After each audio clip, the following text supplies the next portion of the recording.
കാരണം പകൽ നക്ഷത്രം എഴുതുന്ന വെച്ചാൽ 5 ദിവസം മോഹൻലാലിൻ്റെ ഡേറ്റ് ഇട്ടിരുന്ന് പെട്ടെന്ന് എഴുതുന്ന പറഞ്ഞിട്ട് എന്നെ ഒരു മുറിക്കകത്തിട്ട് പൂട്ടുകയാണ് ചെയ്തത്. നമ്മളെ സംബന്ധിച്ചിടത്തോളം മോഹൻലാലിനെ വെച്ചൊരു സിനിമ എഴുതാനാണ് പറഞ്ഞത്, വേറൊന്നും അല്ലല്ലോ. അപ്പോൾ ഇത് ഭയങ്കര ഒരു ഓപ്പർച്യൂണിറ്റി അല്ലേ.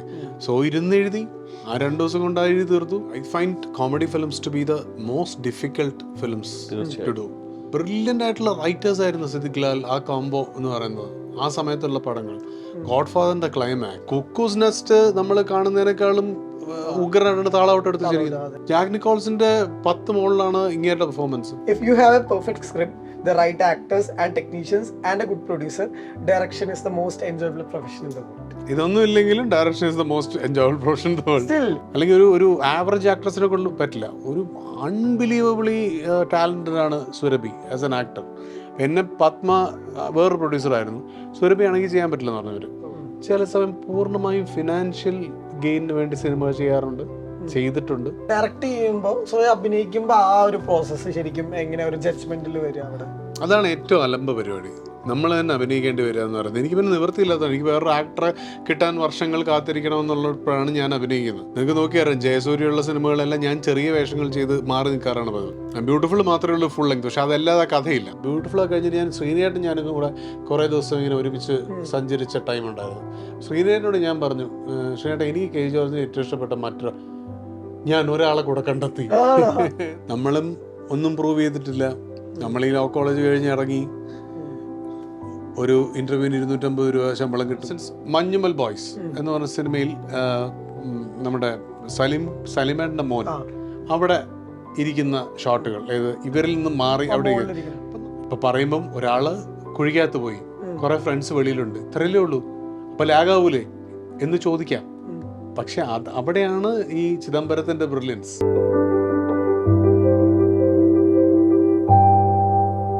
Hi hello viewers, welcome to our show untold with Ajin. ഇന്ന് നമ്മുടെ കൂടെ കുറച്ച് അൺടോൾഡ് സ്റ്റോറീസ് പറയാനുള്ളത്. We have Anoop Menon and we have Ratheesh Shekhar. So checkmate എന്ന സിനിമ ഓഗസ്റ്റ് 8 റിലീസ് ആവാണ്. സോ രണ്ടുപേർക്കും വെൽക്കം. ഈ സിനിമയെ കുറിച്ച് എപ്പോഴും പറയുന്ന ഒരു കാര്യമുണ്ടല്ലോ, നമ്മൾ സിനിമേനെ എങ്ങനെ കാണുന്നു, ചിലപ്പോൾ സിനിമയെ നമ്മൾ അങ്ങനെ തന്നെ കണ്ടിരിക്കുന്നു. ഈ യൂണിവേഴ്സിറ്റി റാങ്കിൽ ഫസ്റ്റ് റാങ്ക് മേടിച്ച ഒരാൾ എന്നുമല്ല സിനിമേനെ ഭയങ്കര സീരിയസ് ആയിട്ട് കാണാൻ തുടങ്ങി. സീരിയസ് ആയിട്ട് കാണാൻ തുടങ്ങിയത് എനിക്ക് അറിഞ്ഞൂടാ. അതായത് ഒന്നാമത് സിൻടാക്സ് എനിക്കറിയില്ല, എന്താണ് സീരിയസ് ആയിട്ട് കാണില്ല എന്നുള്ളത് അറിയില്ല. ബട്ട് എന്നും സിനിമ തന്നെയായിരുന്നു നമ്മുടെ പരമ ലക്ഷ്യം. യൂണിവേഴ്സിറ്റി റാങ്കൊക്കെ അതിൻ്റെ സൈഡിൽ വന്നൊരു കാര്യം മാത്രമല്ലേ. അത് ഈ പറഞ്ഞത് ഈ നമ്മുടെ പരീക്ഷാ സമ്പ്രദായം അങ്ങനെ ആയതുകൊണ്ടല്ലേ. തലേദിവസം പഠിച്ച എസ് എ പിറ്റേ ദിവസം വന്നാൽ നമുക്ക് റാങ്ക് കിട്ടും. അങ്ങനെയൊന്നുമില്ല, ഭയങ്കര സ്റ്റഡീസ് ഒന്നുമല്ല. എന്നെക്കാളൊക്കെ നന്നായിട്ട് പഠിക്കുന്ന കുട്ടികളും നന്നായിട്ട് നിയമം പഠിച്ച ആളുകളും എൻ്റെ ഒപ്പം തന്നെ ഉണ്ടായിരുന്നു. അവരൊക്കെ ഇന്ന് ഹൈക്കോർട്ടിലും സുപ്രീം കോർട്ടിലൊക്കെ നല്ല ലോയേഴ്സാ കേട്ടോ. നമ്മൾ മാത്രമേ ഇങ്ങനെ വിടക്കായി പോയുള്ളൂ, ബാക്കി എല്ലാവരും. ഇപ്പൊ ഓരോ പുതിയ ഡയറക്ടേഴ്സ് ഒക്കെ വന്ന് കഥ പറയുമ്പോൾ ഇതൊരു പുതിയ ഡയറക്ടറാണ്, അപ്പോൾ എന്താ ബെസ്റ്റ് എക്സൈറ്റ് ചെയ്യിക്കുന്ന ഒരു ഫാക്ടറാണ് അത് ഉണ്ടാവുക? പ്രധാനമായിട്ടും എനിക്ക് ഒരു കംഫർട്ടാണ് ഞാൻ നോക്കാറ്. Comfort in the sense not in terms of material comforts അല്ല, നമുക്ക് ചെയ്യാൻ പറ്റാത്ത ചില കാര്യങ്ങളുണ്ട് അല്ലേ. നമുക്ക് ഒരു ആക്ടറിന് ചെയ്യാൻ പറ്റാത്ത, എവറി ആക്ടർ ഇസ് ലിമിറ്റഡ്. അപ്പം എൻ്റെ അടുത്ത് ഒരു വടക്കൻ പാട്ട് വന്ന് പറഞ്ഞാൽ നമുക്ക് on the face of it അറിയാൻ എന്നെ കൊണ്ട് ചെയ്യാൻ പറ്റില്ല എന്നുള്ളത് സാധിക്കില്ല. അപ്പം നമുക്ക് ചെയ്യാൻ പറ്റുന്നതും അല്ലെങ്കിൽ നമുക്ക് എൻഡവർ ചെയ്താൽ ചിലപ്പോൾ ഒരു പുതിയ സാധനം കിട്ടിയേക്കാം എന്ന് പറ്റുന്നതും ആയിട്ടുള്ള കാര്യങ്ങളാണ് ഞാൻ യൂഷ്വലി എടുക്കാറുള്ളത്. അത് എടുക്കാൻ പറ്റൂ. അതിനപ്പുറം ഒരു വലിയ ആക്ടർ എനിക്കില്ല. ഈ പറഞ്ഞ ഇപ്പം കർണനായി ചെയ്യണം അങ്ങനെയൊന്നും എനിക്കില്ല. എനിക്ക് പറ്റാവുന്ന കാര്യങ്ങൾ അത് പറയാവുന്ന രീതിയിൽ പറയുന്ന ഒരു ഡയറക്ടർ ആണെങ്കിൽ എടുക്കും. ചില സമയം പൂർണ്ണമായും ഫിനാൻഷ്യൽ ഗെയിനിന് വേണ്ടി സിനിമ ചെയ്യാറുണ്ട്, ചെയ്തിട്ടുണ്ട്. അങ്ങനെ ഒരു പ്യൂരിട്ടൻ ആക്ടറൊന്നും അല്ല ഞാൻ എല്ലാത്തരം അബദ്ധങ്ങളും കാണിക്കുന്ന, ഇനിയും കാണിക്കാൻ സാധ്യതയുള്ള വളരെ ഇംപെർഫെക്റ്റ്, ഇൻകറക്റ്റ് ആക്ടർ തന്നെയാണ്. എങ്ങനെ അനൂപേട്ടനൊക്കെ എത്തണ സിനിമ കുറച്ചുകൂടി ചെക്ക്മേറ്റ് ഫസ്റ്റ് അനൂപേട്ടനായിരുന്നു മൈൻഡിൽ? നമ്മൾ ചെക്ക്മേറ്റ് പ്രോജക്റ്റ് സ്റ്റാർട്ട് ചെയ്യുന്നതിന് മുമ്പ് ഒരു പിച്ച് ടെക്കും ഇങ്ങനെ കുറച്ച് മെത്തോഡിക്കലായിട്ടാണ് നമ്മൾ പോയത്. അപ്പോൾ പിച്ച് ടെക്കും കാര്യങ്ങളൊക്കെ ചെയ്യുന്ന സമയത്ത് നമ്മൾ അനൂപേട്ടൻ്റെ ഫോട്ടോ ആണ് യൂസ് ചെയ്തത്. ആ സമയത്ത് അനൂപ് മേനോൻ എന്ന് പറയുന്ന ആക്ടറായിട്ടൊരു കണക്ഷനോ കാര്യങ്ങളോ ഒന്നും ഇല്ലായിരുന്നു. അപ്പോൾ ഒരു face for the movie so to speak right. അപ്പോൾ ഞാൻ എഴുതിക്കൊണ്ടിരുന്ന സമയത്താണെങ്കിലും നമ്മൾ ഓരോ ആളുകളെ ഇങ്ങനെ ഓരോ ആക്ടേഴ്സിനെയും ഓരോ സിനാരിയോസും നമ്മൾ സിനിമ ആദ്യം കാണുന്നത് നമ്മുടെ തലയിലാണല്ലോ. അപ്പം ആ സമയത്തും ഉണ്ടായിരുന്ന മുഖം എന്ന് പറയുന്നത് അതാണ് ആ പിച്ച് ടെക്കിലും റിഫ്ലക്റ്റ് ആയത്. അപ്പോൾ അത് വെച്ചിട്ടാണ് നമ്മൾ ഫണ്ടിങ്ങും കാര്യങ്ങളെല്ലാം സോഴ്സ് ചെയ്തതും പ്രൊഡ്യൂസേഴ്സിനെ മീറ്റ് ചെയ്തതും അതുപോലത്തെ കാര്യങ്ങളൊക്കെ. അത് ഞാനൊരു ഒരു ടൈമായി കഴിഞ്ഞപ്പം അനുവേട്ടനായിട്ട് ആ ഒരു സ്റ്റാർട്ടഡ് ദ ഡയലോഗ്. അത് കുറച്ച് മാസങ്ങൾ അങ്ങനെ പോയി. അപ്പോൾ in the mean time I was also working on the movie. അങ്ങനെ അതൊരു പൂർണ്ണതയിലേക്ക് എത്തി. അതാണ് സംഭവിച്ചത്. ഇപ്പോൾ ഞാൻ പണ്ട് പറഞ്ഞ great fan of your writing. കാരണം ഈ വുമൺ ക്യാരക്ടേഴ്സിനെ കുറിച്ചിട്ട് എപ്പോഴും പറഞ്ഞിട്ടില്ല. എൻ്റെ സിനിമയിൽ പല വുമൺ ആസ്പെക്റ്റുകൾ ഞാൻ എക്സ്പ്ലോർ ചെയ്യാൻ ശ്രമിക്കാറുണ്ട്. ഇപ്പോൾ പത്മനാണെങ്കിലും ട്രിവാൻഡ്രോളജിക്ക് അതിൻ്റെ പല വേർഷനുകളാണ് നമ്മൾ കാണുന്നത്. അപ്പോൾ അത് ചെയ്യുമ്പോഴാണോ ഏറ്റവും കൂടുതൽ എക്സൈറ്റ്മെന്റ് ഉണ്ടാവും ഒരു വുമൺ ക്യാരക്ടർ എത്രത്തോളം എക്സ്പ്ലോർ ചെയ്യാൻ പറ്റുന്ന ഒരു കാര്യത്തിൽ? എഴുതുമ്പോഴാണ് ഏറ്റവും കൂടുതൽ എക്സൈറ്റഡ് ആവുന്നത്. അത് നമ്മുടെ ഏറ്റവും ഏകാന്തമായ പ്രോസസ്സല്ലേ, വേറെ ആരും ഇല്ലല്ലോ. ആ എഴുതുമ്പോൾ തന്നെയാണ് നമുക്ക് ഇതിനകത്തുള്ള ഏറ്റവും ഓർഗാസ്മിക് ആയിട്ടുള്ള സ്പേസ് സിനിമയിൽ എഴുത്താണ് എനിക്ക്. അപ്പോൾ അതിൻ്റെ താഴെയുള്ളൂ അഭിനയവും ഡയറക്ഷനും എല്ലാം തന്നെ. ഏറ്റവും എൻജോയ് ചെയ്യുന്നത് ഡയറക്ഷൻ ആണെങ്കിൽ പോലും നമ്മൾ ഏറ്റവും അധികം എക്സൈറ്റഡ് ആവുന്ന ഏരിയ എന്ന് പറയുന്നത് റൈറ്റിംഗ് പ്രോസസ്സാണ്.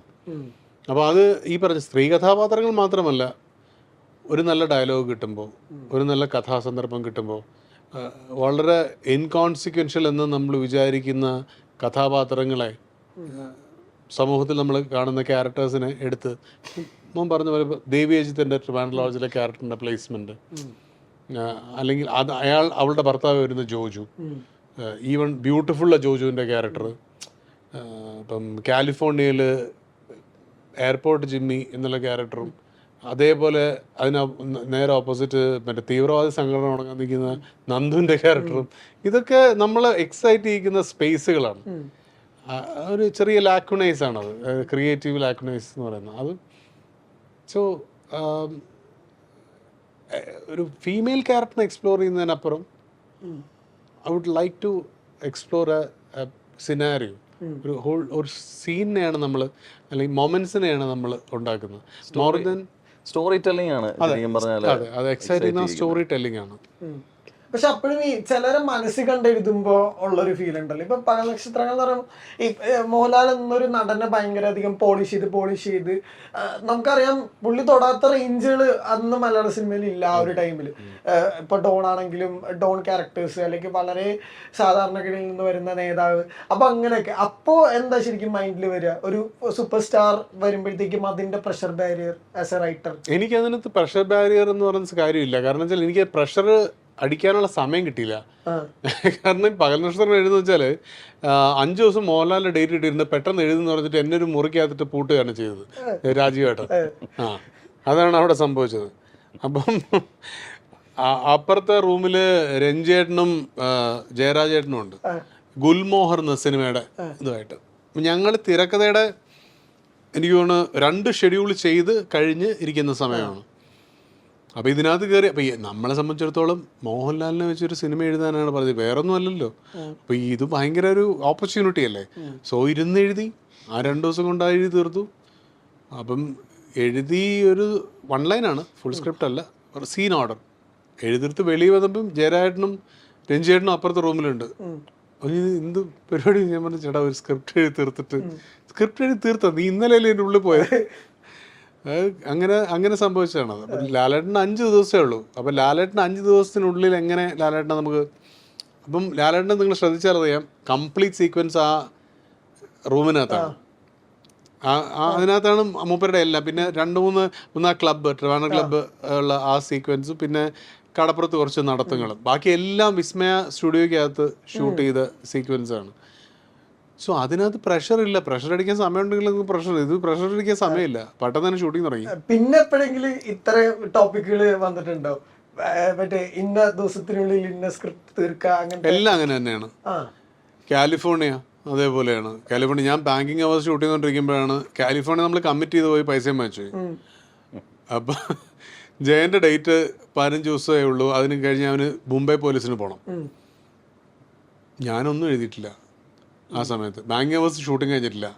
ഷൂട്ടിങ് കഴിഞ്ഞതിന് പിറ്റേ ദിവസം ജോസ്മോനും അജി ജോണും വന്നപ്പോൾ ഞാനിത് ഈ നേരത്തെ രതീഷിൻ്റെ ഈ സിനിമയുടെ കാര്യം ഞാൻ പറഞ്ഞു, ഇപ്പം പറ്റില്ല, കാരണം വലിയ ബഡ്ജറ്റാവും പടം. നമുക്ക് വേണമെങ്കിൽ പടം ഇപ്പം നിർത്തിയിരിക്കാം. നിങ്ങൾ ഉദ്ദേശിക്കുന്ന തരത്തിലുള്ള ബഡ്ജറ്റല്ല, ഭീകര ബഡ്ജറ്റാണ്, നിനക്ക് നഷ്ടം വരുന്നൊക്കെ പറഞ്ഞമാരെ ഒഴിവായിക്കൊണ്ടിരിക്കുകയാണ്. പക്ഷേ ഇവന്മാർ നിന്നില്ല. അങ്ങനെയാണ് കാലിഫോർണിയ എന്ന് പറഞ്ഞ പോലെ കാലിഫോർണിയയിൽ എനിക്ക് തോന്നുന്നത് ഈ എയർപോർട്ട് ജിമ്മി എന്നുള്ള ക്യാരക്ടർ മാത്രമേ ഉള്ളൂ അത് തുടങ്ങുമ്പോൾ. അത് കഴിഞ്ഞിട്ടാണ് അതിനകത്ത് ബാക്കിയെല്ലാം വരുന്നത്. ജോജുവിൻ്റെ ക്യാരക്ടറൊക്കെ മിഡ് വേ വരുന്നതാണ്, ആ കമ്മീഷണറായിട്ട് വരുന്ന ക്യാരക്ടറൊക്കെ. അത് പടം ഷൂട്ട് ചെയ്ത് തുടങ്ങിയിട്ട് വന്ന ക്യാരക്ടേഴ്സാണ്. അപ്പോൾ ഈ ചെക്ക്മേറ്റിലേക്ക് വരുമ്പോഴേ ഇപ്പോൾ എല്ലാ വർക്കുകളും ഏകദേശം ഓരോപോലെ ചെയ്യും. ഇപ്പോൾ DOP, സ്റ്റോറി, സ്ക്രീൻ പ്ലേ, അപ്പോഴുള്ള എടുക്കേണ്ട ചില എഫേർട്ടുകൾ ഉണ്ടല്ലോ. കാരണം ഹോംവർക്ക് കുറച്ചുകൂടെ കൂടും, നമ്മൾ കുറച്ചുകൂടെ പ്ലാൻഡ് ആയിരിക്കണം അല്ലേ എല്ലാ ആസ്പെക്റ്റുകളും. അതൊക്കെ എങ്ങനെ ശരിക്കും വർക്ക് ചെയ്യുമ്പോൾ എഫക്റ്റീവായ? ചെക്ക്മേറ്റിൻ്റെ ഒരു എക്സ്പീരിയൻസ് അതിലേക്ക് വന്നെത്തിയത് it's close to a decade worth of my work. എന്ന് വെച്ച് കഴിഞ്ഞാൽ ഒരു ക്ലോസ് ടു ഒരു 10 വർഷത്തോളം പഠിച്ചിട്ടുണ്ട്. ഫുൾ ടൈം ജോലിയുണ്ട്. ഞാൻ സ്പോർട്സ് ഫോളോ ചെയ്യാത്ത ഒരാളാണ്. ഒരു സ്പോർട്സ്മാൻ്റെ പേര് പോലും എനിക്ക് വരയ്ക്ക് അറിയില്ല. അങ്ങനെ എക്സ്ട്രാ കരിക്കുലർ ആയിട്ടുള്ള പ്രത്യേകിച്ച് ഒരു സംഭവങ്ങളും എനിക്കില്ല. ഈ സിനിമയും എഴുതുന്ന പ്ലോട്ടുകളും ഇതുപോലത്തെ സ്റ്റോറിയും പ്ലോട്ട് സ്ട്രക്ചറും ഇതുപോലത്തെ കാര്യങ്ങൾ എന്നെ എക്സൈറ്റ് ചെയ്യുന്നു. അപ്പോൾ അത് കൂടുതലും കൈ കൊണ്ട് എഴുതുന്നതിനേക്കാളും പോലെ എൻ്റെ മാക്ബുക്കിനകത്ത് I have my screen writing softwares and stuff അപ്പം നമ്മൾ ആ ഒരു സ്കെയിൽ, ഏതൊരു സിനിമയ്ക്കും ഒരു സ്കെയിലുണ്ടല്ലോ. ഒരു വീടിനകത്ത് നടക്കുന്ന ഒരു സംഭവം ആകുമ്പോഴത്തേക്കിനും അതിൻ്റെ സ്കെയിൽ വളരെ കുറവാണ്. അപ്പോൾ അങ്ങനെ വരുമ്പോൾ ഓഡിയൻസിനെ എക്സൈറ്റ് ചെയ്യാനായിട്ട് നമുക്ക് ആ ഒരു സ്ക്രിപ്റ്റിലൂടെ, ആ ഒരു എക്സിക്യൂഷനിലൂടെ, ആ പ്ലോട്ടിലൂടെ അങ്ങനെ പറ്റൂ. അതല്ലെന്നുണ്ടെങ്കിൽ ഒരു വലിയ സിനിമ, ഇപ്പം ടൈറ്റാനിക് പോലെ അല്ല ഗോഡ്സില പോലത്തെ ഒരു വലിയ സിനിമ എന്ന് പറഞ്ഞു കഴിഞ്ഞാൽ കുറേ എന്തൊക്കെയോ കാണാനുണ്ട്. അപ്പോൾ അതെന്തായാലും സാധ്യമല്ല. അതല്ലെന്നുണ്ടെങ്കിൽ ആളുകളെ ചിന്തിപ്പിക്കാനായിട്ട് പറ്റുന്ന ഒരു ടൈപ്പ് ഓഫ് സാധനങ്ങൾ, റൈറ്റ്? അപ്പോൾ അതായിരുന്നു ബേസിക്കലി നമ്മുടെ idea. Now when it comes to executions, music അത്ര എനിക്ക് ഇൻഹറൻലി വരുന്നൊരു സംഭവമാണ് മ്യൂസിക്. പിന്നെ സ്റ്റോറി, സ്ക്രീൻ പ്ലേ, ക്യാമറ ഒരു ചാലഞ്ചായിരുന്നു. പക്ഷേ ലോകത്ത് ഇന്ന് ഫോർച്ചുനേറ്റ്ലി പിന്നെ ഇപ്പോൾ ഗൂഗിളിൽ പോയിട്ട് നെറ്റ്ഫ്ലിക്സ് അപ്രൂവ്ഡ് ക്യാമറ എന്ന് അടിച്ചു കൊടുത്തു കഴിഞ്ഞാൽ ഒരു PDF ഫയൽ കിട്ടും. ആ PDF ഫയലിനകത്ത് എന്ത് ക്യാമറ, എന്ത് സെൻസർ, എന്ത് കളർ ഡെപ്ത്, എല്ലാ ഇൻഫർമേഷനും. പണ്ട് പറഞ്ഞ പോലെ ചെന്നൈയിലൊക്കെ പോയി എവിടെയെങ്കിലും ഒരു തുളയ്ക്കാത്തോട് നോക്കണം ഇത് എന്ത് ക്യാമറയാണ്, ഒരു ആക്സസ് ഇല്ലല്ലോ. പക്ഷെ അതെല്ലാം ഇന്ന് അവൈലബിൾ ആണ്. ലോകത്തിൽ എല്ലാവർക്കും ആക്സസിബിൾ ആയിട്ടുള്ള ഒരു യൂണിവേഴ്സിറ്റി, യൂട്യൂബ് എന്ന് പറയുന്ന യൂണിവേഴ്സിറ്റി ഇന്ന് തുറന്നു കിടക്കുകയാണ്. അപ്പോൾ ഈ ക്യാമറ ഞാൻ മേടിച്ചു, സ്വന്തമായിട്ട് ആ ക്യാമറ മേടിച്ചു, ഞങ്ങളുടെ കമ്പനി ആ ക്യാമറ മേടിച്ചു. പിന്നെ ഞാൻ എൻ്റെ മോള് മേഘന ഓടുന്ന വീഡിയോസും സംഭവങ്ങളും എല്ലാം വേണ്ടി ഫോക്കസും കാര്യങ്ങളും എല്ലാം എടുത്ത് ഹവർ ബോർഡ് സെറ്റ് ചെയ്ത്, ഗിംബൽ ഉപയോഗിക്കാതെ ഹവർ ബോർഡിനകത്ത് അങ്ങനെ കുറേ എക്സ്പെരിമെൻറ്റേഷൻ ചെയ്ത് അതെല്ലാം എഡിറ്റ് ചെയ്ത് സീക്വൻസ് ആക്കി ആ ഒരു ഇതിനകത്ത് ഒരു എക്സ്പീരിയൻസ് കൊണ്ടുപോകുന്നു. അങ്ങനെ ഒരു ഈ സമയത്തെല്ലാം വർക്ക് ചെയ്യും. ഈ സമയത്ത് മാത്രമല്ല, ഷൂട്ടിന്റെ സമയത്ത് ഇവർ വർക്ക് ചെയ്തുകൊണ്ടിരിക്കുകയായിരുന്നു. 10 മണിക്കൂർ ഇവർ വർക്ക് ചെയ്യും. ഇവൻ മാത്രമല്ല, ബാക്കി രേഖയും രാജിയും ബാലയും എല്ലാവരും 10 മണിക്കൂർ ഷൂട്ട് ചെയ്യും. 2 മണിക്കൂർ പോയി കിടന്നുറങ്ങും. ഇത് തന്നെയായിരുന്നു 100 ദിവസം തന്നെ. ഇവരുടെ ഷിയർ ഹാർഡ് വർക്ക് എന്ന് പറയുന്നത് ഭയങ്കര ഇൻഫെക്ഷ്യസ് ആണ്. നമുക്ക് തിരിച്ചു വന്ന് അങ്ങനെ പടം ചെയ്യാൻ തോന്നും ഇവിടെ. അത്രയും ഇപ്പം ഞാൻ എപ്പോഴും ഇത് മറ്റു ഇൻ്റർവ്യൂസിലൊക്കെ ഞാൻ പറഞ്ഞു, അതായത് ഇതിൻ്റെ വരുംവരായകൾ എന്തോ ആയിക്കോട്ടെ, ഇതിൻ്റെ ജയപരാജയങ്ങൾ എന്തോ ആയിക്കോട്ടെ, ഇതിനകത്ത് നമുക്ക് ഡിസ്കൗണ്ട് ചെയ്യാൻ പറ്റാത്ത കാര്യം ഈ ഗ്രൂപ്പിൻ്റെ കമ്മിറ്റ്മെൻറ്റാണ്. അൺബിലീവബിളാണ്. കഴിഞ്ഞ 4 വർഷമായി എനിക്ക് തോന്നുന്നില്ല ഓൺ ആൻ ആവറേജ് 3 മണിക്കൂറൊക്കെ ഇവർ എല്ലാവരും ഉറങ്ങി കാണത്തുള്ളൂ. കാരണം ഇവർക്കെല്ലാം വേറെ ഒന്നും കൊണ്ടല്ല, ഈ സിനിമ അത്രയും സമയം എടുക്കുന്നതുകൊണ്ടല്ല. ഇവർക്ക് 10 മണിക്കൂർ വർക്ക് ചെയ്തില്ലെങ്കിൽ ഇവർക്ക് അടുക്കളയിൽ വേവില്ല. അല്ല, ഇപ്പൊ ഈ കഴിഞ്ഞ ദിവസം ഈ ഇന്ത്യ USA മാച്ച് വന്നപ്പോഴും ഈ നെറ്റ്വർക്കിന്റെ ഇത് ഭയങ്കര വൈറലായിരുന്നു. ഒറാക്കിളിൽ ലോഗൗട്ട് ചെയ്തിട്ട് പുള്ളി വന്ന് ക്രിക്കറ്റ് കളിച്ചിട്ട് തിരിച്ചു.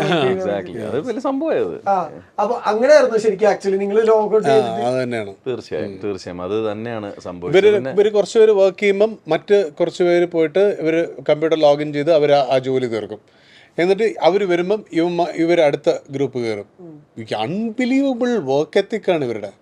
കാരണം ഇവരുടെ ഇപ്പം നമ്മുടെ ഇവിടെ ഞാനിപ്പോൾ AG's ഓഫീസിലോ അല്ലെങ്കിൽ വേറെ ഒരു ഉദ്യോഗസ്ഥനാണെങ്കിൽ ഞാൻ ലീവ് എടുക്കും, അല്ലെങ്കിൽ 11 മണിക്ക് പഞ്ച് ചെയ്തിട്ട് വെളിയിറങ്ങും. ഇതൊന്നും ഇല്ലല്ലോ, ഇത് ഫുൾ ഓൺ ആണ്.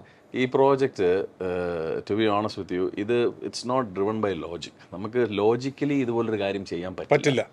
ലോജിക്കലി നോക്കുകയാണെന്നുണ്ടെങ്കിൽ ഇപ്പം എൻ്റെ ചേട്ടനോട് പലപ്പോഴും ചോദിക്കും, അതായത് നീ എന്താണ് നിൻ്റെ ഉദ്ദേശം? ചേട്ടൻ വളരെ കട്ട് ഔട്ട് ആയുള്ള ബിസിനസ്മാനാണ്. എന്താണ് നിൻ്റെ ഉദ്ദേശം? നിനക്ക് എന്താണ് വേണ്ടത്? നീ ഇതുകൊണ്ട് എന്താണ് ഉദ്ദേശിച്ചത്? ഞാൻ പറഞ്ഞു എനിക്കറിയില്ല. കാരണം അങ്ങനെ ഞാൻ ചിന്തിക്കാൻ തുടങ്ങിക്കഴിഞ്ഞാൽ ഒരു മലയാള സിനിമ അമേരിക്കയിൽ നിന്നുകൊണ്ട് എടുത്തിട്ട് കാര്യമില്ല. ലോജിക്ക് ഡ്രിവൺ ആയിട്ടുള്ളൊരു സംഭവമേ അല്ല ഇത്. ഇതൊരു ഒരു ഒരു കൂട്ടായ്മ. ഞങ്ങൾ എല്ലാവരും വന്നു, ഞങ്ങളൊരു മലയാള സിനിമ എടുക്കും, ഞങ്ങൾ മീറ്റപ്പ് ചെയ്തു, ഒരു മലയാള സിനിമയിലേക്ക് നമ്മൾ എത്തിച്ചേരുമായിരുന്നു. അപ്പം നമ്മളൊരു പോളിംഗ് ചെയ്തു, നമുക്ക് ഈ വാട്സാപ്പിൽ പോളിംഗ് ഒക്കെ പോലത്തെ സംഭവം. അപ്പം അതിനകത്ത് 100% ആൾക്കാരും പറഞ്ഞു മലയാള സിനിമ ചെയ്താൽ മതി. ചില ആളുകൾ പറഞ്ഞു ഇപ്പോൾ ഒരു വൈറ്റ് ടൈഗർ പോലത്തെ ഒരു ഇംഗ്ലീഷ് പ്ലസ് മലയാളം, ബൈലിംഗ്വൽ, അങ്ങനത്തെ ഒരു 80% ഇംഗ്ലീഷ്. അപ്പോൾ അതുപോലും ഷട്ട് ഡൗൺ ചെയ്യപ്പെട്ടു. അതായത് വേണ്ട, ചെയ്യുകയാണെങ്കിൽ എവിടെയാണ് റിലീസ് ചെയ്യാൻ ഉദ്ദേശിക്കുന്നത്? കേരളത്തിൽ. അങ്ങനെയാണെന്നുണ്ടെങ്കിൽ മലയാള സിനിമ ചെയ്യുക. പക്ഷേ അമേരിക്കയിൽ നിന്ന് വരുമ്പോൾ അതിനകത്ത് ഡെഫിനറ്റ്ലി ഇംഗ്ലീഷിൻ്റെ എലമെൻറ്റ്സ് കാണും. അത് നമ്മുടെ നാട്ടിലെ ആളുകൾക്ക് എല്ലാവർക്കും ഇംഗ്ലീഷ് അറിയാം. ഇപ്പം എല്ലാ ടൈപ്പ് സിനിമകൾ കാണുന്ന ആൾക്കാരുമാണ്. അപ്പോൾ അതൊരു വലിയ ചാലഞ്ചായിട്ട് നമുക്ക് ആർക്കും ഫീൽ ചെയ്തില്ല എന്നുള്ളതാണ്. അപ്പോൾ അതുകൊണ്ട് തന്നെയാണ് ഈ ഒരു ഇല്ലോജിക്കൽ ആയിട്ടുള്ള ഒരു ഒരു സംരംഭത്തിലേക്ക് നമ്മൾ എത്തിച്ചത്. ഇപ്പോൾ അനുവേണ്ട ഒരു കോട്ട് ഉണ്ട്, ആക്ച്വലി ഞാൻ കുറച്ച് നാൾ മുമ്പ് വായിച്ചാണ്. If you have a perfect script, the right actors and technicians and a good producer, direction is the most enjoyable profession in the world. ഇതൊന്നും ഇല്ലെങ്കിലും direction is the most enjoyable profession in the world. Still ഒരു സംശയമില്ല.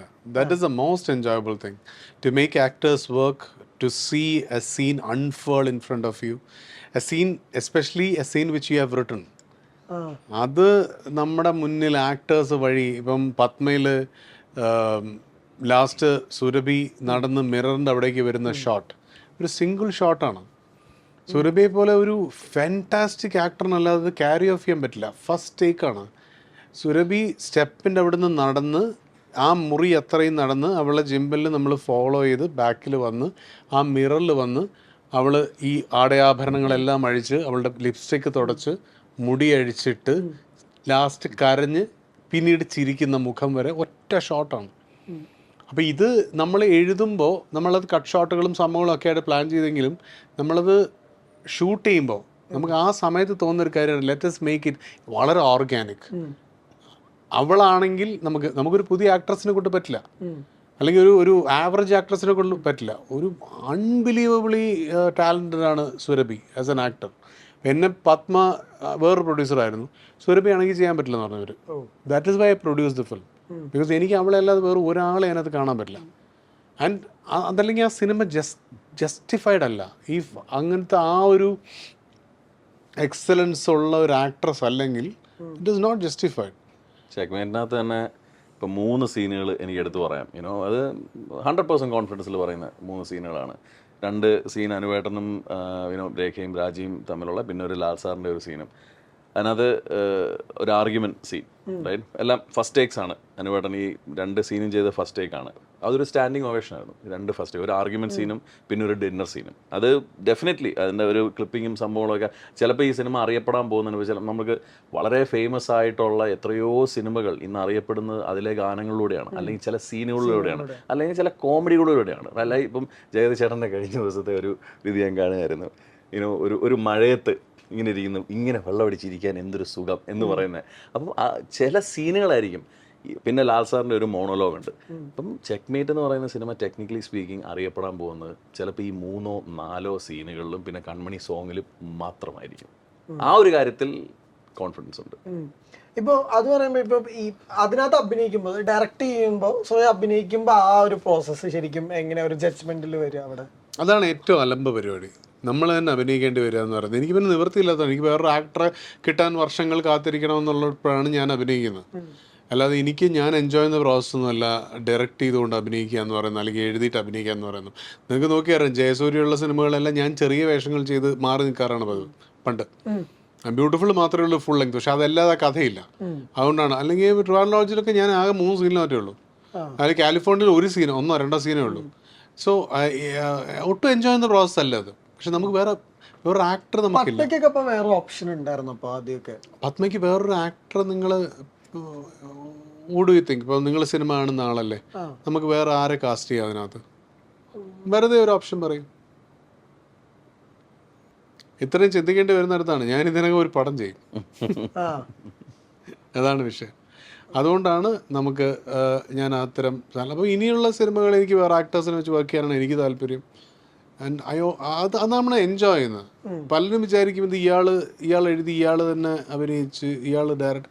അതല്ല. എനിക്ക് I would love to have another actor in my place. I wouldn't love to work with me as an actor. എനിക്ക് എന്തിനാണ് അതിൻ്റെ ആവശ്യമില്ല. പക്ഷെ എനിക്ക് കിട്ടുന്നില്ല. എനിക്ക് എൻ്റെ തഞ്ചത്തിന് കിട്ടാന്ന് പറയില്ലേ, നമുക്ക് ആ സമയത്ത് ഷൂട്ട് ചെയ്യാൻ ഒരു ആക്ടറെ കിട്ടുന്നില്ല എന്നുള്ളതാണ്. അതർവൈസ് ഇപ്പോ ജയസൂര്യായിട്ടുള്ള ഇക്വേഷൻ എങ്ങനെയായിരിക്കും? അപ്പോ എങ്ങനെയാ ഒരു റൈറ്റർ പെർസ്പെക്റ്റീവിൽ?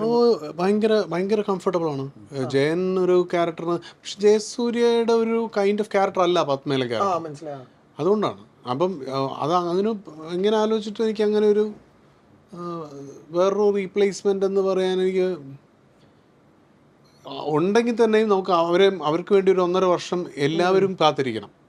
അപ്പോൾ എനിക്ക് അതിനുള്ള സ്പേസ് അന്ന് ഉണ്ടായിരുന്നില്ല. നമ്മൾ ആ കോവിഡ് ടൈമിൽ 11 ദിവസം കൊണ്ട് ഷൂട്ട് ചെയ്ത സിനിമയാണ് പത്മ. 11 days ആണ് പത്മ ഷൂട്ട് ചെയ്തത്. സോ അന്ന് പറഞ്ഞില്ലേ ഫിനാൻഷ്യലി ഏറ്റവും എനിക്ക് പ്രോഫിറ്റ് ഉണ്ടാക്കിയ സിനിമ ആയിരിക്കാം. കാരണം വെച്ചാൽ അത് 11 ദിവസം ഷൂട്ട് ചെയ്തതാണ്. ഇൻട്രസ്റ്റിംഗ്. അതാണ് അതിൻ്റെ കാര്യം.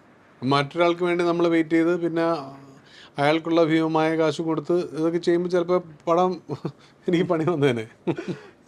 ഇപ്പോൾ ഈ ശരിക്കും പറഞ്ഞാൽ എപ്പോഴും ഈ ഡിസ്കഷൻ ആവുന്ന ഒരു പോയിന്റ് ഉള്ളത് ഇപ്പോൾ ഈ കോമഡി സിനിമയുള്ള ഒരു പെർസ്പെക്റ്റീവ് ഉണ്ടല്ലോ. ഈ പലരും ആൾക്കാർ കാണുന്ന ഒരു വിധമുണ്ട് ഈ കോമഡി, അത് കോമഡി അല്ലേ എന്ന് പറയുന്നത്. ഇപ്പോൾ കഴിഞ്ഞ ദിവസം ഈ അക്ഷയ് കുമാർ അടക്കം പറഞ്ഞിട്ടുള്ള കാര്യം, ഞാൻ എന്ത് ചെയ്താലും ഞാൻ എത്ര ഹിറ്റുകൾ കോമഡിയിൽ ഉണ്ടാക്കിയാലും ആളുകൾക്ക് വേറൊരു ടൈപ്പ് പെർസ്പെക്റ്റീവ് ഉണ്ട്, കോമഡി സിനിമ അല്ലേ എന്നുള്ളത്. അങ്ങനെ എപ്പോഴെങ്കിലും തോട്ട് പ്രോസസ്? ഒരിക്കലും. I find comedy films to be the most difficult films to do.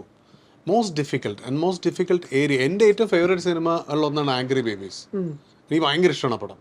എൻ്റെ പേഴ്സണലി എനിക്ക് ഭയങ്കര ഇഷ്ടമാണ് ആ പടം. പിന്നെ I find a Kilukkam, I find a Vandanam, Thenmavin Kombathu to be the best movies. മണിച്ചിത്രത്താഴിൻ്റെ humour track, the humour that comes out of say another film like എന്താ പറയുക, നമ്മളൊരു Godfather, Ramji Rao speaking. Most difficult. Brilliant ആയിട്ടുള്ള റൈറ്റേഴ്സ് ആയിരുന്നു സിദ്ദിഖ് ലാൽ, ആ കോംബോ എന്ന് പറയുന്നത് ആ സമയത്തുള്ള പടങ്ങൾ. ഗോഡ് ഫാദറിൻ്റെ ക്ലൈമാക്സ് ആൻഡ് ഇതിൻ്റെ വിയറ്റ്നാം കോളനിയുടെ ക്ലൈമാക്സിൽ ഈ കോട്ടുമുക്രിയാണ് ഇതിൻ്റെ എല്ലാം ഓണർ എന്ന് പറയുന്ന ഒരു ഭയങ്കര ബ്യൂട്ടിഫുൾ ആയിട്ടുള്ള സാധനം. പിന്നെ പല സിനിമകളും ആ സമയത്തുള്ള പല സിനിമകളും ക്ലാസിക്സ് ആണ്. കുക്കൂസ് നെസ്റ്റ് നമ്മൾ കാണുന്നതിനേക്കാളും ഉഗ്രനായിട്ട് താളാവട്ടെ എടുത്തിരിക്കുന്നത്. ജാക്ക് നിക്കോൾസിന്റെ 10 മുകളിലാണ് ഇങ്ങേരുടെ പെർഫോമൻസ്, ഒരു സംശയമില്ല. അതിനകത്ത് ഇനിയിപ്പോൾ ഏത് തുലാസിൽ വെച്ചാലും അദ്ദേഹം തന്നെയാണ് മേലെ നിൽക്കുന്നത്. അത് 2 ടൈപ്പ് ഓഫ് സ്പേസിലാണ് നിൽക്കുന്നത്, but still. So comedy is the most difficult thing. Basically ആളുകൾക്ക് ഏറ്റവും കൂടുതൽ ആഗ്രഹം ചിരിക്കുക എന്ന് പറയുന്നതാണ്. അതിപ്പോൾ സിനിമ വിട്, ആളുകൾക്ക് സന്തോഷിക്കുക, ചിരിക്കുക എന്ന് പറയുന്നതാണ്. അത് സംഭവിക്കാതെ പോയി. അതുകൊണ്ട് ചിരിപ്പിക്കുക എന്ന് പറയുന്നത് ഏറ്റവും പാടുള്ള പരിപാടിയാണ്. പേടിപ്പിക്കുക, ഇപ്പം പെട്ടെന്ന് ഒരു ജംപ് സ്കെയർ ഒരു സാധനം, അതെന്ന് പറഞ്ഞു കഴിഞ്ഞാൽ പേടിപ്പിക്കാം. പെട്ടെന്ന് ഠോ എന്ന് പറഞ്ഞു കഴിഞ്ഞാൽ ആളുകൾ പേടിക്കും. പിന്നെ എക്സൈറ്റ്മെൻറ്റ്, പിന്നെ ഈ ലാർജർ ദാൻ ലൈഫ് സാധനങ്ങൾ, പിന്നെ ആനിമേഷൻ, അങ്ങനെ പല ടൈപ്പ് ഓഫ് ജോണറിൽ നോക്കി കഴിഞ്ഞാൽ കോമഡിയാണ് ഞാൻ ഏറ്റവും പ്രിഫർ ചെയ്യുന്നത്. കോമഡി ആണ്. അതുകൊണ്ടാണ് ഇപ്പോഴും എനിക്ക് തോന്നുന്നത് ജഗതി ചേട്ടൻ്റെയും അവരുടെ എല്ലാവരുടെയും ഇന്നസെൻ്റ്, അവരുടെ എല്ലാവരുടെയും ഇതിങ്ങനെ വന്നുകൊണ്ടിരിക്കുകയാണ് നമ്മുടെ ഫീഡുകളിൽ, വീണ്ടും വീണ്ടും വീണ്ടും വന്നുകൊണ്ടിരിക്കുകയാണ്. ആളുകൾ ഇത് വീണ്ടും കാണുന്നുണ്ട്. അതാണ് ഏറ്റവും ഇഷ്ടം. ലാൽ സാറിനോട് ഫസ്റ്റ് കഥ പറയുമ്പോൾ അദ്ദേഹത്തിന് ഉണ്ടായ ഒരു എക്സൈറ്റ്മെന്റ് എന്തായിരുന്നു ശരിക്കും? ലാൽ സാറ് കഥ ഇഷ്ടപ്പെട്ടു ലാൽ സാർ. പക്ഷേ Lal sir had concerns on ഇത് വർക്കൗട്ട് എന്ന് വെച്ചാൽ ഇത് എടുത്ത് ഫലിപ്പിക്കാൻ പറ്റുമോ, റൈറ്റ്? ഇനി പറയുന്ന സംഭവം ഈ നോൺ ലീനിയർ കാര്യം മലയാളത്തിലധികം ട്രൈ ചെയ്യാത്ത ഒരു സംഭവമാണ്. അപ്പോൾ അത് എത്രത്തോളം ഇത് എടുക്കുന്ന പോലെ ഇരിക്കും എന്നാണ് ലാൽ സാർ പറഞ്ഞത്. പക്ഷെ റൈറ്റ്ലി സോ. ഇപ്പോഴും നമ്മൾ പറയാം, ഇപ്പം രതീഷ് ഇതിൽ സുപ്രീംലി കോൺഫിഡൻ്റ് ആയിരിക്കാം. പക്ഷേ whatever said and done, ഈ പടത്തിന് ഒരു കൺഫ്യൂസിങ് എലമെൻ്റ് ഉണ്ട്. ഇത് ഒരു റിലേറ്റബിലിറ്റി എലമെൻ്റ് ഉണ്ട്. And in a way that is going to work for the film എന്ന് നമ്മൾ പ്രതീക്ഷിക്കുന്നുണ്ട്. കാരണം it is not an easy film to make. It's not easy film to understand also. On the toes ഇങ്ങനെ ഇരുന്നില്ലെങ്കിൽ ഇതിൻ്റെ ചില കാര്യങ്ങൾ വിട്ടുപോയാൽ, രതീഷ് നേരത്തെ ഒരു ഇൻ്റർവ്യൂവിൽ പറഞ്ഞു, അല്ലെങ്കിൽ അവൻ ഓൾവേസ് മെയിൻ ഫസ്റ്റ് ഹാഫ് ഇതിൻ്റെ ചോദ്യമാണ്, സെക്കൻഡ് ഹാഫാണ് ഇതിൻ്റെ ഉത്തരം. അപ്പോൾ ഫസ്റ്റ് ഹാഫിൽ ഭയങ്കര കൺഫ്യൂസിങ് ആയിട്ടുള്ള ഏത് ക്യാരക്ടർ ഏതെന്നൊക്കെയുള്ള പ്രശ്നങ്ങളൊക്കെ ഉണ്ടാവും. സോ ആ ഒരു കൺഫൗണ്ടിങ് നേച്ചറാണ് അയാളുടെ ആദ്യത്തെ സിനിമയിൽ വേണ്ടിയിരുന്നത് എന്നുള്ളതാണ് എന്നെ സംബന്ധിച്ചിടത്തോളം ഈ പടത്തിലെ ഏറ്റവും സ്ട്രൈക്കിംഗ് സാധനം. അയാൾക്കും ഇത് മര്യാദയ്ക്ക് പറയാം, ഇയാൾക്കത് സ്ട്രെയിറ്റ് പറയാമല്ലോ. ഇയാൾ അത് പറയാതെ മറ്റ് പല ടൂൾസും ഉപയോഗിച്ചും മറ്റ് പല എഡിറ്റിംഗ് ടെക്നിക്കുകൾ ഉപയോഗിച്ചും ഹി ഹാസ് മെയ്ഡ് ഇറ്റ് ഒരു കൺവോള്യൂട്ടഡ് ആയിട്ടുള്ള ഒരു സാധനമാക്കി മാറ്റി, വിച്ച് ഇസ് എൻ എക്സ്പെരിമെൻറ്റ്. നമ്മൾ സിനിമയെക്കുറിച്ച് പറയുകയാണെങ്കിൽ സിനിമയുടെ ഏറ്റവും ബേസിക് ആയിട്ടുള്ള ഫോർമുല എന്ന് പറയുന്നത് എന്താണ്? എൻ്റെ അഭിപ്രായത്തിലാണ് പറയുന്നത്. ആദ്യത്തെ ഒരു 10% അല്ലെ 15% ഈ സിനിമ എന്തിനെക്കുറിച്ചുള്ളതാണ് എന്ന് നമ്മൾ ഓഡിയൻസിനുണ്ട് എസ്റ്റാബ്ലിഷ് ചെയ്യുന്നത്. ഇപ്പോൾ ഒരു നാച്ചുറൽ കലാമിറ്റി ആണോ, ഇപ്പോൾ ഒരു വലിയ കൊടുങ്കാറ്റ് വരുന്നുണ്ടോ, അല്ലെങ്കിൽ ഷാർക്കാണോ, അല്ലെങ്കിൽ ഒരു ഡ്രാമയാണോ, കോമഡിയാണോ എന്നുള്ളത് നമ്മൾ എസ്റ്റാബ്ലിഷ് ചെയ്യുന്നു. അതിനുശേഷം ആ ക്യാരക്ടർ എസ്റ്റാബ്ലിഷ്മെൻറ്റും കാര്യങ്ങളും എല്ലാം കഴിഞ്ഞതിന് ശേഷം നമ്മൾ ആ പ്ലോട്ടിലേക്ക് കയറുന്നു. ആ പ്ലോട്ടിൽ നിന്നും പിന്നെ സംഭവിക്കുന്നതാണ് ഹീറോസ് ഡൗൺഫോൾ.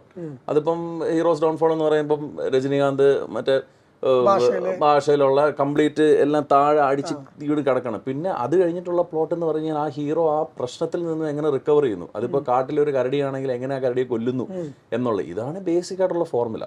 അപ്പോൾ ഇതാണ് കുറേ നാളുകളായിട്ട് നമ്മുടെ ഇന്ത്യൻ സിനിമയിൽ പരീക്ഷിച്ചിരിക്കുന്ന ഒരു സംഭവം. അത് ഇറ്റ് വർക്ക്സ്, റൈറ്റ്? അപ്പോൾ ഒരു ROI പെർസ്പെക്റ്റീവ്, അതുകൊണ്ടാണ് ഞാൻ എപ്പോഴും പറയുന്നത് ROI പെർസ്പെക്റ്റീവിൽ ദീസ് തിങ്സ് വർക്ക്. പക്ഷേ എന്നെ ഡ്രൈവ് ചെയ്യുന്നത് അതുപോലത്തെ സിനിമകളല്ല. ഇപ്പോൾ എനിക്ക് ഏറ്റവും ഇഷ്ടപ്പെട്ട സിനിമകൾ എന്ന് പറയുന്നത് ഇപ്പോൾ നെറ്റ്ഫ്ലിക്സിലെ പ്ലാറ്റ്ഫോം, അല്ലെങ്കിൽ ഞാൻ ഏറ്റവും കൂടുതൽ നോട്ട്സ് എടുക്കുന്ന സിനിമ എന്ന് പറയുന്നത് പൾപ്പ് ഫിക്ഷൻ അല്ലെ ബ്രേക്കിംഗ് ബാഡ് എന്ന് പറയുന്നത് you cut back and forth like 3 or 4 time lines ഇങ്ങനെ പാരലായിട്ട് സംഭവിക്കുകയാണ്. അതിനകത്ത് നിന്ന് നമ്മൾ കട്ട് ബാക്ക് ചെയ്യുന്നത് നമ്മൾ ആളുകൾ റിയലൈസ് പോലും ചെയ്യുന്നില്ല. അത്ര ബ്യൂട്ടിഫുൾ ആയിട്ടാണ് വിൻസ് ഗാലിഗൻ അവർ ടീം അത് ചെയ്യുന്നത്. അപ്പോൾ അതുപോലത്തെ കാര്യങ്ങളാണ് എന്നെ ഡ്രൈവ് ചെയ്യുന്നത്. അതുപോലത്തെ ഒത്തിരി സിനിമ, ഏതെങ്കിലും ഒരു സിനിമ അതുപോലെ മലയാളം ഇപ്പോൾ യവനിക എന്ന് പറയുന്ന സിനിമ എനിക്ക് നോൺ ലീനിയർ അന്തകാലത്ത്, റൈറ്റ്? പക്ഷേ അതുപോലെ എത്ര സിനിമകൾ കാണിച്ചു തരാൻ പറ്റും മലയാളത്തിൽ? അപ്പം that's what I'm trying to do. അതൊരു ട്രയലാണത്. ഇപ്പൊ ഈ കെവിനെ പറ്റി പറഞ്ഞപ്പോൾ ഈ പണ്ടൊരു KG ജോർജ് സാറിന്റെ ഒരു ഇന്റർവ്യൂ എടുത്തിട്ടുണ്ടല്ലോ, അപ്പോഴും ഈ അന്ന് ശരിക്കും ഈ റിസർച്ച് പ്രോസസ് എങ്ങനെയായിരുന്നു? ഇല്ല, ആ സമയത്ത് റിസർച്ചിന്റെ ടൈം ഇല്ല. കാരണം എന്ന് വെച്ചാൽ അന്ന് നിങ്ങളെ പോലെ ഇപ്പൊ ഇങ്ങനെ ഈ ഒരു എന്താ പറയാ സമയത്തിന്റെ ഇതില്ല നമുക്ക്. കാരണം രാവിലെ 7 മണിക്കാണ് ഇത് ഷൂട്ട് ചെയ്യുക. ശുഭദിനമാണ്. അപ്പം മോർണിംഗ് നമ്മൾ 6:30 വീട്ടിൽ നിന്ന് ഇറങ്ങി 7 മണിക്ക് ഇവിടെ എത്തുമ്പോഴേ മനസ്സിലാവും അന്ന് ഗസ്റ്റ് ആരാണെന്ന്. കാരണം അവര് ഈ കൈരളിയാണല്ലോ. അപ്പൊ AK സെന്ററുമായിട്ട് ബന്ധപ്പെട്ട് ആരെങ്കിലും ഒക്കെ വിളിച്ചോണ്ട് വരും, കിട്ടും. ആരെങ്കിലും അവിടെ ഗസ്റ്റ് വന്നതും ഒക്കെ ആയിട്ടുള്ള ഒരു ദിവസം അവിടെ പോകുമ്പോൾ നമുക്ക് എൽ സുബ്രഹ്മണ്യം ആയിരിക്കും, വേറൊരു ദിവസം പോകുമ്പം അബ്ദുൽ കലാം സാർ ആയിരിക്കും. അപ്പൊ അങ്ങനെയൊക്കെ ഉള്ളത്. അല്ലെങ്കിൽ വേറൊരു ദിവസം ഭരത് ഗോപി സാർ വരും, നമുക്കറിയില്ല. അപ്പോൾ KG ജോർജ് സാറും അതുപോലെ തന്നെയാണ്. പക്ഷെ നമുക്ക് കിട്ടുന്ന ഒരു 5 മിനിറ്റിൻ്റെ അകത്തുള്ള ഇദ്ദേഹമാണെന്ന് അറിഞ്ഞു കഴിഞ്ഞാൽ പെട്ടെന്ന് ആരെങ്കിലുമൊക്കെ നമ്മൾ വിളിച്ച്, അവിടെ എല്ലാം ഹെവിലി ടാലൻറ്റഡ് ആൾക്കാരാണ് നമ്മുടെ കൂടെ ഉള്ളത്. ചിന്ത രവിയേട്ടൻ, ബാബു ഭരദ്വാജ്, ഇന്നത്തെ കുട്ടികൾക്ക് അറിയാമെന്നറിയില്ല ഇവരെയൊക്കെ. അങ്ങനെയുള്ള ആൾക്കാരാണ് അവിടെ ഉള്ളത്. അപ്പോൾ തന്നെ അവരെ വിളിച്ച് ചേട്ടാ ഇവരെക്കുറിച്ച് അങ്ങനെ കാര്യങ്ങൾ ചോദിച്ച് പിന്നെ അങ്ങ് തുടങ്ങുകയാണ് എന്തെങ്കിലുമൊക്കെ പറഞ്ഞിട്ട്. പിന്നെ ജോർജ് സാറൊക്കെ പറഞ്ഞാൽ നമ്മളൊന്ന് ഇപ്പം ജോർജ് സാറിന് നമുക്ക് ആദാമിൻ്റെ ഭാര്യയിലും യവനികയും ഒന്നും അല്ലാതെ എനിക്ക് ഭയങ്കര പ്രിയപ്പെട്ട സിനിമയാണ് മറ്റൊരാൾ. It's A great film. Actually ഞാൻ മറ്റൊരാൾ എന്ന സിനിമയാണ് എനിക്ക് പത്മ എന്ന് പറഞ്ഞ പടത്തിന് ഇൻസ്പിറേഷൻ. മറ്റൊരാൾ അധികം പേര് കണ്ടിട്ടില്ല, അന്ന് പൊട്ടിപ്പോയ പടമാണ്. പക്ഷെ ഗ്രേറ്റ് വർക്ക്. ഞാൻ വർഷങ്ങൾക്ക് ഈ അടുത്തൊരു ബ്യൂട്ടിഫുള്ളൊക്കെ കഴിഞ്ഞിട്ട് ഞാൻ ശ്രീനേട്ടൻ ഞാനും കൂടെ കുറേ ദിവസം ഇങ്ങനെ ഒരുമിച്ച് സഞ്ചരിച്ച ടൈം ഉണ്ടായിരുന്നു. ശ്രീനേട്ടനോട് ഞാൻ പറഞ്ഞു, ശ്രീനേട്ടൻ എനിക്ക് KG ജോർജിന് ഏറ്റവും ഇഷ്ടപ്പെട്ട ഞാൻ ഒരാളെ കൂടെ കണ്ടെത്തി എന്ന് പറഞ്ഞു. എന്നിട്ട് ഞാൻ പിന്നീട് സിദ്ദിഖേട്ടൻ്റെ അടുത്ത് പറഞ്ഞു, സിദ്ദിഖേട്ടൻ മമ്മൂക്ക എടുത്ത് പറഞ്ഞു. മമ്മൂക്ക മറ്റൊരാൾ ഏതാണ്? കാരണം മമ്മൂക്ക തന്നെ ഇത്രയും സിനിമകൾ ചെയ്തിട്ട്. അപ്പോഴാണ് വീണ്ടും അത് റീവിസിറ്റ് ചെയ്തു. സിദ്ദിഖേട്ടൻ പിന്നീടാണ് ആ പടം കണ്ടതെന്ന് തോന്നുന്നു. അപ്പം അങ്ങനെ മറ്റൊരാൾ സിനിമയ്ക്കകത്തൊക്കെ മാച്ച് കട്ട്സ് ഒക്കെ ഉപയോഗിച്ചിട്ടുണ്ട്. അതെ, ഇറ്റ്സ് അൺബിലീവബിൾ. അതായത് അന്ധകാലത്ത് ഞാൻ തന്നെ ഇപ്പോൾ സിനിമ എക്സ്പ്ലോർ ചെയ്യാൻ തുടങ്ങി കുറച്ച് കാലങ്ങൾക്ക് ശേഷം അന്ധകാലത്ത് അവർ ഹോളിവുഡിൽ അവർ ഇൻവെന്റ് ചെയ്തു എന്ന് അവകാശപ്പെടുന്ന മാച്ച് കട്ട്സ് ഒക്കെ ഇഷ്ടം പോലെ സ്ഥലങ്ങളിലുണ്ട്. മാച്ച് കട്ട്സ്, ജംപ് കട്ട്സ്, അതുപോലെ മൊണ്ടാജ് ഉപയോഗിച്ചിട്ട് കഥ, സ്റ്റോറി ടെല്ലിങ്, അതെല്ലാം അത് ബ്രില്യൻസ് ആണത്. ജോർജ് സാറിൻ്റെ ആ കാലം എന്ന് പറയുന്നത് ജോർജ് സാർക്ക് ഏറ്റവും അഡപ്റ്റ് ആയിരുന്നു ഫിലിം മേക്കിംഗ് ടെക്നീക്സിലും. അന്ന് ഉണ്ടായ ഇപ്പം ഈ പറഞ്ഞ പോലെ ഹോളിവുഡിൽ അന്ന് ഇൻട്രൊഡ്യൂസ് ചെയ്ത എഡിറ്റിംഗ് ടെക്നീക്സ് ആയാലും ലൈറ്റിംഗ് ആയാലും ഒക്കെ ഇവർ അഡപ്റ്റാണ്. കാരണം ഞാൻ അതിൻ്റെ ഒരു നേർക്കാഴ്ച ഞാൻ കണ്ടതെന്ന് പറയുന്നത്, I went to George sir's house after പുള്ളിയുടെ ഡെത്ത് കഴിഞ്ഞിട്ട്. അന്ന് ഞാൻ ഇവിടെ ഉണ്ടായിരുന്നില്ല. സോ ഞാൻ വീട്ടിൽ പോയപ്പോൾ മോള്, എനിക്ക് എൻ്റെ ഫ്രണ്ടിൻ്റെ ഫ്രണ്ടാണ് മകള് താര. അപ്പം ഞാൻ അവിടെ പോയി ജോർജ് സാറിൻ്റെ പഴയ പുസ്തകങ്ങൾ കാണുമ്പോഴാണ് മനസ്സിലാവുന്നത്, നോ വണ്ടർ പുള്ളിയുടെ ത്രൂഫോടെ കംപ്ലീറ്റ് ഫിലിം മേക്കിംഗ് പ്രോസസ്സിൻ്റെ പുസ്തകങ്ങൾ ഇതൊക്കെ ഏത് സമയത്ത് വാങ്ങിച്ചതെന്നറിയോ? ലൈറ്റിങ്ങിൻ്റെ പുസ്തകങ്ങൾ, പല തരം ലൈറ്റിങ്ങിൻ്റെ ടെക്സ്ചേഴ്സ്, അതായത് ഉപയോഗിക്കേണ്ട ഫാബ്രിക്കിൻ്റെ ഇതൊക്കെ ആ സമയത്ത്, അതായത് 70s ബുക്കാണ് കയ്യിലിരിക്കുന്നത്. അപ്പോൾ അന്നേ മൂപ്പര് ഇതെല്ലാം വായിച്ച് പഠിച്ച് ഇത് പ്രോസസ്സ് അവിടെ നടക്കുന്നുണ്ട്. നമ്മൾ വിചാരിക്കും ഇവരൊക്കെ പെട്ടെന്ന് ഒരു പ്രൊഡ്യൂസറെ കിട്ടി നല്ലൊരു കഥ കിട്ടി ചെയ്യുന്നതാണ്. അല്ല, ഒരു വലിയ റിസർച്ച് അവിടെ നടക്കുന്നുണ്ട്. ഡെയിലി ഇവർ അപ്ഡേറ്റഡ് ആവുന്നുണ്ടായിരുന്നു എല്ലാ കാലത്തും. അന്ന് എടുത്തിട്ടുള്ള ഒരു ഇന്റർവ്യൂസിലൊക്കെ ഏറ്റവും ചെറിഷ് ചെയ്യുന്ന ഏതായിരിക്കും കുറച്ചുകൂടെ? സ്റ്റിൽ ഗോപി സാറിന്റെ ഇന്റർവ്യൂ ഭയങ്കര ഇതായിരുന്നു, ഭരത് ഗോപി സാറിന്. അതുപോലെ ഓൻവി സാറിന്റെ ഇന്റർവ്യൂ ഒക്കെ ഭയങ്കര, അതൊക്കെ എന്താ പറയാ, നമ്മളൊരു ബ്ലിസ്ഫുൾ സെറീൻ നേച്ചറിൽ ഇരിക്കുന്ന പോലെ ഇരിക്കും അവരോട്ട് സംസാരിക്കുന്നു. ഇന്നത്തെ ജനറേഷൻ അത് മനസ്സിലാവോ എന്ന് എനിക്കറിയില്ല. ഇപ്പം നമ്മൾ ഉജ്ജയിനി എന്നൊക്കെ പറഞ്ഞ അദ്ദേഹത്തിൻ്റെ ആ ഒരു ഹോൾ കാവ്യമൊക്കെ വായിച്ച് പോയി അത് എഴുതിയ ആൾ മുന്നിലിരിക്കുമ്പോൾ you feel like you are talking to history of literature. അത് അൺപാരൽഡ് ആണ്. ആ ഇമോഷനൊക്കെ അൺപാരൽഡ് ആണ്.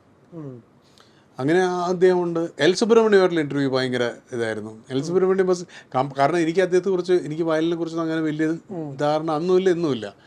പക്ഷെ ഞാൻ അദ്ദേഹത്തിൻ്റെ പേഴ്സണൽ ലൈഫിലേക്ക് കിടക്കുകയും കവിതാകൃഷ്ണമൂർത്തിയുമായിട്ടുള്ള അങ്ങനെ മൊത്തത്തിൽ അങ്ങനെ ഒരു ലൈനിൽ the romantic that L Subramaniam is, അതിലേക്കൊക്കെ പോവുകയൊക്കെ ചെയ്ത്. സോ ഭയങ്കര ബ്രില്യൻറ്റ് പീരീഡാണ് ആ സമയത്ത്. നമ്മളും ഒന്നും പ്രൂവ് ചെയ്തിട്ടില്ല. നമ്മൾ ഈ ലോ കോളേജ് കഴിഞ്ഞ് ഇറങ്ങി, ഒരു ഇൻ്റർവ്യൂവിന് 250 രൂപ ശമ്പളം കിട്ടും. അപ്പോൾ അതിൻ്റെ ഇപ്പം എനിക്ക് വേണം പ്രീ ഡിഗ്രി കഴിഞ്ഞ് ലോ കോളേജിൽ എത്തി കഴിഞ്ഞ ശേഷം ഞാൻ പിന്നെ വീട്ടിൽ നിന്ന് പൈസ വാങ്ങിച്ചിട്ടില്ല. എന്തോ ഒരു ഇതുപോലെ അത് സ്വന്തമായി വേണം എന്നൊക്കെയുള്ള സാധനത്തിൽ. അപ്പം ഇതെല്ലാം തന്നെയാണ് നമ്മുടെ ആകെയുള്ള നീക്കിയിരിപ്പുകൾ. അപ്പോൾ അതിൽ നിന്നാണ് ഉച്ചക്കലത്തെ പോറ്റി ഹോട്ടലിലെ ചോറും രാവിലത്തെ 3 ഇഡ്ഡലിയും ഒരു സാമ്പാറും. അപ്പോൾ അതൊരു ഭയങ്കര രസമുള്ള പീരീഡായിരുന്നു. That was so beautiful. ഇന്നും അത് വളരെ വേർഡൻ്റ് ആയിട്ട് നിൽക്കുന്നുണ്ട്. അതുപോലത്തെ സിനിമകൾക്ക് നമ്മൾ സമയവും കൂടെ കൊടുക്കണം. അതായത് ഇന്നിപ്പോൾ സ്വൈപ്പ് കൾച്ചറാണ്, റൈറ്റ്? ഫേസ്ബുക്ക് പിന്നെ അവരുടെ ആൽഗരിതം പറയുന്നത് in 4 seconds if you not able to capture an audience attention, that's it. അവർ പോവാണ്, അവരിങ്ങനെ പൊക്കോണ്ടിരിക്കുകയാണ്, റൈറ്റ്? പക്ഷെ ഇതുപോലത്തെ സിനിമകൾക്ക് നമ്മൾ have a glass of wine and just watch it. അത് പറ്റില്ല. അത് തെറ്റ് പറയാൻ പറ്റില്ല. തീർച്ചയായും. അത് ആ ജനറേഷനിലേക്ക് നമ്മൾ എത്തുക എന്നുള്ളത് ചെയ്യാൻ പറ്റും.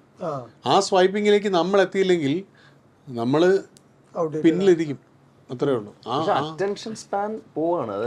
Like research on it. ഇപ്പൊ എന്റെ മോളെ തന്നെ നോക്കിക്കഴിഞ്ഞാൽ ഒരു സാധനം മുഴുവൻ കാണത്തില്ല, ഇങ്ങനെ പൊക്കോണ്ടിരിക്കുകയാണ്. അപ്പൊ അത് ബേസിക്കലി അവർ പറയുന്നത് പറഞ്ഞാൽ attention span, procrastination. Basically I am talking about procrastination. ഒരു സാധനം തുടങ്ങി വെച്ചാൽ അത് തീർക്കില്ല, അത് ഇൻട്രസ്റ്റ് പോവാണ്, അത് പ്രോസസ് ചെയ്തുകൊണ്ടിരിക്കുന്നത് തന്നെ. അപ്പൊ അതിനൊക്കെ എന്തോ റിസർച്ചൊക്കെ നടന്നുകൊണ്ടിരിക്കുന്നു. അല്ല, അപ്പോഴും ഇത് പറയുമ്പോഴേ ഈ ചില സീനുകള് നമ്മൾ എഴുതുമ്പോ പണ്ട് കൊടുത്തിരുന്ന ഒരു സ്ക്രീൻ സ്പേസ് ഉണ്ടല്ലോ, ഈ ആക്ടേഴ്സിന് എസ്റ്റാബ്ലിഷ് ചെയ്യാൻ വരുന്ന മേ ബി ഒരു ഷോട്ട് ആയിരിക്കാം, നടന്നു തന്നെ ഒരു ഷോട്ട് ആയിരിക്കാം. പക്ഷെ ഇപ്പൊ ആ നടന്നു തന്നെ ഡിസ്റ്റൻസ് ലാഗ് ആണെന്ന് വിചാരിച്ചിട്ട് നമ്മൾ അവിടെ എന്തെങ്കിലും ചെയ്യാം. അത്തരം കൺസേണുകൾ എഴുതുമ്പോൾ അത് ആക്ച്വലി നല്ലതാണ്. ഞാനതിനെ പുതിയതിനെ നല്ലതായി കാണുന്നതാണ് ആക്ച്വലി കംഫർട്ടബിൾ. നമ്മൾ അതിനെ ഭയപ്പെട്ടാൽ നമ്മൾ പിന്നിലാവും. ഇപ്പം ഇമോഷണലി നമ്മൾ എൻഗേജ് ചെയ്യിക്കാൻ പറ്റിയാൽ, ഇവരെ നമുക്ക് എൻഗേജ് ചെയ്യിക്കാൻ പറ്റിയാൽ ഒരു നടത്തം പോലും ഓക്കെയാണ്. പക്ഷെ നടത്തിന് റീസൺ ഉണ്ടാവണം, അല്ലേ? There should be A reason. And also ആ റീസൺ എന്ന് പറയുന്നത് ആ ഓഡിയൻസിലേക്ക് എത്തണം, എന്നാലും അവൻ കണ്ടുകൊണ്ടിരിക്കും.